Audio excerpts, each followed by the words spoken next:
Alkisah, di sebuah dusun di Rantau Mahakam, Kalimantan Timur, hiduplah sebuah keluarga kecil yang terdiri dari ayah, ibu, serta seorang anak laki-laki dan anak perempuan. Keluarga tersebut senantiasa hidup rukun dan damai dalam sebuah pondok yang sederhana. Sang ayah, seorang kepala keluarga yang arif dan bijaksana, sedangkan ibu sangat terampil dan cekatan dalam mengurus rumah tangga. Kebutuhan hidup mereka tercukupi dari hasil menanam berbagai jenis buah-buahan dan sayur-sayuran di kebun. Suatu hari, sang ayah mengajak sang anak laki-laki ke kebun. Nak, gimana kalau kamu bantu bapak ke kebun sekarang? Baiklah, ayah. Lalu bagaimana dengan Asun dan Ibu? Apakah kami ikut ke kebun? Sana, kalian nanti nyusul aja bawa bekal buat kita. Baiklah, ayah. Matahari semakin tinggi dan menunjukkan jam makan siang. Mereka pun segera beristirahat dan menyantap makanan yang telah disediakan ibu dan Asung.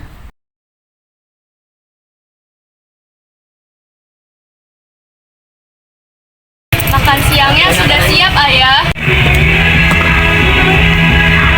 Wah, wangi sekali masakan Ibu Asung. Ini pasti enak. Mereka pun menikmati menu makan siang yang sederhana di tengah kebun yang indah. Pada suatu hari, sang ibu terserang sebuah penyakit aneh. Tiba-tiba, sang ibu terjatuh di saat sedang memasak sarapan pagi di dapur, dan Asung melihat sang ibu sudah tergeletak lemas di lantai dapur.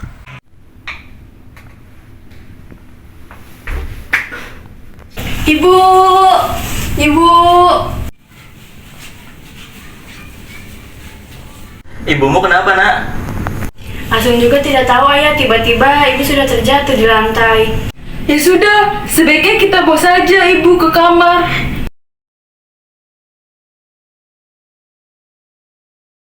Sudah banyak tabib yang telah mengobati sang ibu, namun penyakitnya tak kunjung sembuh dan akhirnya ia meninggal. Ibu, bangun, Ibu! Ibu! Ibu bangun! Sejak saat itu, kehidupan keluarga mereka menjadi berantakan. Pada suatu hari, dusun tersebut mengadakan pesta adat yang diisi dengan berkeragaman, pertunjukan, ketangkasan, dan kesenian selama 7 hari 7 malam. Sang ayah begitu semangat setelah mendengar kabar ini, dan ia berjalan mendekati tempat pertunjukan di mana gadis-gadis itu akan menari.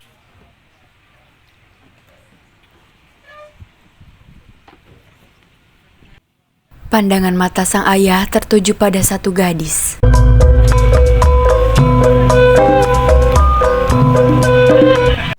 Selesai pertunjukan, sang ayah menghampiri gadis tersebut. Wah, pertunjukan narinya bagus sekali. Terima kasih, Bang. Kalau abang boleh tahu, nama kamu siapa? Nama saya Lung, Bang. Wah, nama yang cantik seperti wajahnya. Nama saya Asun. Dari awal melihat pertunjukan, kamu sudah membantu jatuh hati. Lung juga merasakan hal yang sama. Tapi abang sudah punya 2 anak. Apakah Lung bersedia merawat mereka berdua? Tentu saja, Bang. Lung bersedia untuk menyayangi mereka seperti anak kandung sendiri. Setelah itu, akhirnya mereka menikah. Namun, beberapa bulan kemudian, keluarga itu diguncang prahara. Ibu tiri menjadi lebih kasar dan suka memarahi kedua anak tirinya. Pada saat makan siang, sang ibu melarang kedua anak tirinya untuk makan bersama.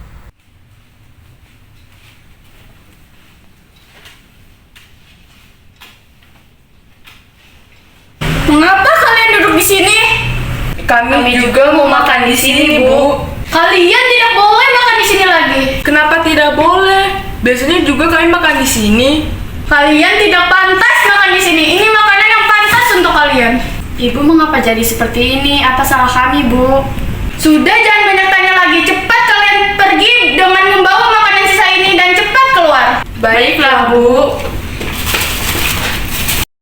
Sejak saat itu, segala urusan rumah tangga ditangani oleh sang ibu tiri. Pada suatu hari, sang ibu tiri membuat rencana jahat. Ia menyuruh kedua anak tirinya untuk mencari kayu bakar di hutan dengan jumlah yang banyak. Hei pemalas, carilah kayu bakar di hutan ini dalam jumlah yang banyak. Jika kalian tidak menemukannya, kalian tidak boleh makan hari ini. Tapi Bu, untuk apa kayu bakar sebanyak itu? Di rumah kita juga kan masih banyak kayu bakar yang lainnya. Sudahlah, jangan jangan banyak tanya. Jika kalian membantah, saya akan bilangin ke ayah kalian. Sudahlah bang, kita turuti saja perintah ibu. Setelah menyiapkan beberapa perlengkapan, berangkatlah mereka ke hutan untuk mencari kayu bakar. Kami cari kayu bakar dulu ya bu. Assalamualaikum. Sudahlah, pergi saja kalian. Jika kalian belum menumpahkan kayu bakar dalam jumlah yang banyak, kalian tidak boleh pulang. Waalaikumsalam.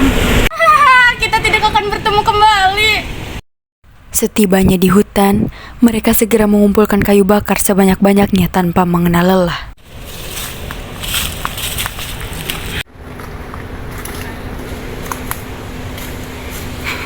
Dek, kita harus mencari kayu bakar lebih banyak lagi agar kita dapat segera pulang. Iya bang, Ade juga berusaha mencari kayu bakar sebanyak-banyaknya. Semangat ya, Dek. Keesokan harinya, kedua anak itu kembali mengumpulkan kayu bakar sebanyak-banyaknya. Bang, ayo kita cari kayu bakar lagi. Ayo, Dek, kita berangkat mencari kayu bakar lagi.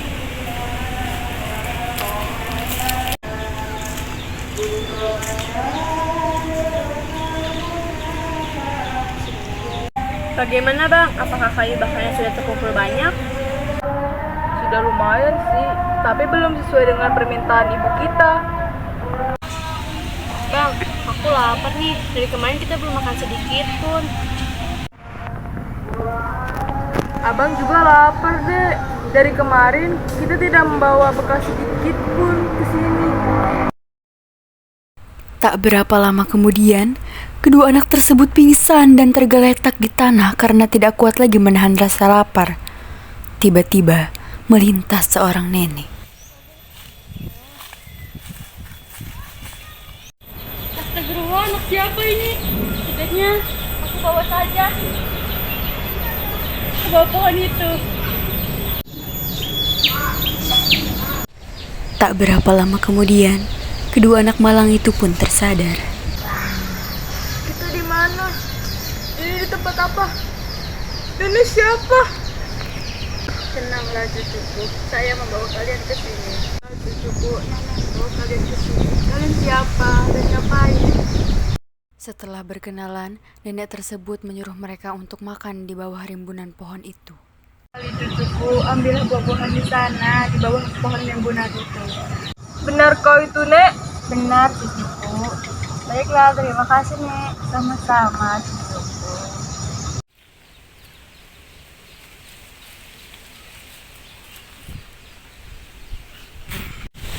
Wah, banyak sekali buah-buahan di tempat ini bang. Iya, Dek. Abang juga jadi semakin lapar. Setelah kenyang memakan buah-buahan tersebut, mereka pun kembali melanjutkan pekerjaan mereka untuk mencari kayu bakar. Sebelum senja tiba, mereka telah berhasil mengumpulkan kayu sebanyak yang diminta ibu tiri mereka. Lalu, mereka kembali pulang dan segera naik ke rumah dan ingin melapor kepada sang ibu tiri. Betapa kejutnya mereka mendapati seluruh isi rumah telah kosong. Adek, sepertinya ayah dan ibu telah meninggalkan kita. Semua harta benda di rumah ini telah dibawa semua. Apa? Mengapa mereka tinggal meninggalin kita? Tak berapa lama kemudian, tetangga pun berdatangan untuk mengetahui apa gerangan yang terjadi.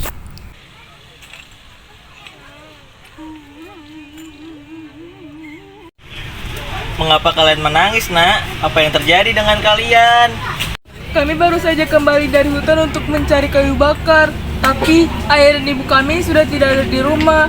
Mereka pergi meninggalkan kami dengan membawa semua harta benda. Tega sekali orang tua kalian. Bisa-bisanya mereka melakukan hal itu kepada kalian. Kami juga tidak tahu mengapa mereka tega meninggali kami.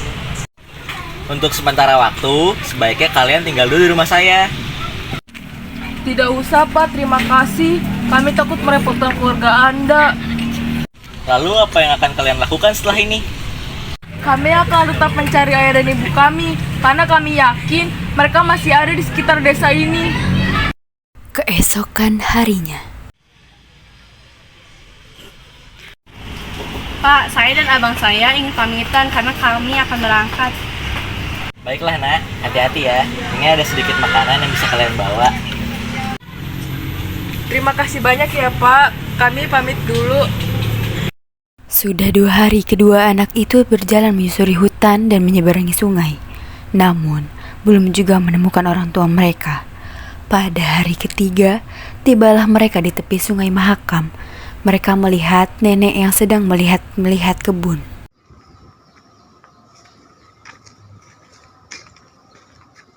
Misi Nek, bolehkah kami bertanya kepada nenek? Bisa nenek bantu nak. Kami sedang mencari kedua orang tua kami. Apakah nenek pernah melihat seorang laki-laki setengah baya dan seorang perempuan yang masih muda lewat di sini? Lalu nenek melihat sepasang suami istri lewat sini dengan membawa banyak barang-barang. Bahkan mereka sempat mampir ke gubuk nenek. Apakah mereka yang kalian cari nak? Apakah nenek tahu mereka pergi kemana? Mereka meminjam perahuku untuk menyeberangi sungai. Sepertinya mereka membuat pondok di sana. Pergilah kalian ke seberang sana, cucuku. Bantuannya, tapi apakah nenek bisa mengantarkan kami ke seberang sungai itu? Bisa, cucuku. Nenek sudah tua. Kalian saja yang pergi menggunakan perahu nenek di sana.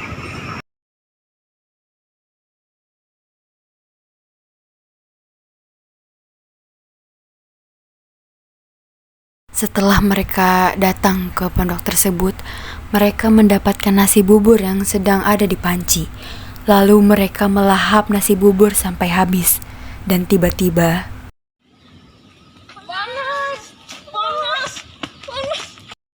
dengan panik, mereka berlari menuju sumber air. Sementara itu, ayah dan ibu tiri kedua anak itu baru saja pulang dari ladang. Betapa terkejutnya sang ayah ketika masuk ke dalam pondoknya, ia menemukan barang-barang milik anaknya. Apa yang telah terjadi? Ini adalah barang milik anak-anakku. Di mana anak-anakku? Tanpa berpikir panjang, sang ayah segera keluar dari pondok untuk mencari kedua anaknya dengan mengikuti jalan menuju sungai. Setibanya di tepi sungai, ia melihat 2 ekor ikan yang bergerak ke sana kemari di tengah sungai, sambil sesekali muncul di permukaan dengan menyemburkan air di kepalanya.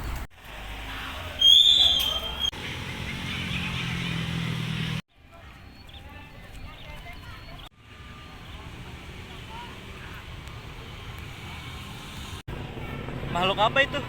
Baru kali ini aku melihatnya. Ketika ia akan memberitahukan hal itu kepada istrinya, ternyata sang istri barunya menghilang secara gaib. Akibatnya, lelaki setengah baya itu pun tersadar bahwa istri barunya itu bukanlah manusia biasa. Sang ayah pun menyesal karena telah melantarkan kedua anak kandungnya sehingga berubah menjadi ikan.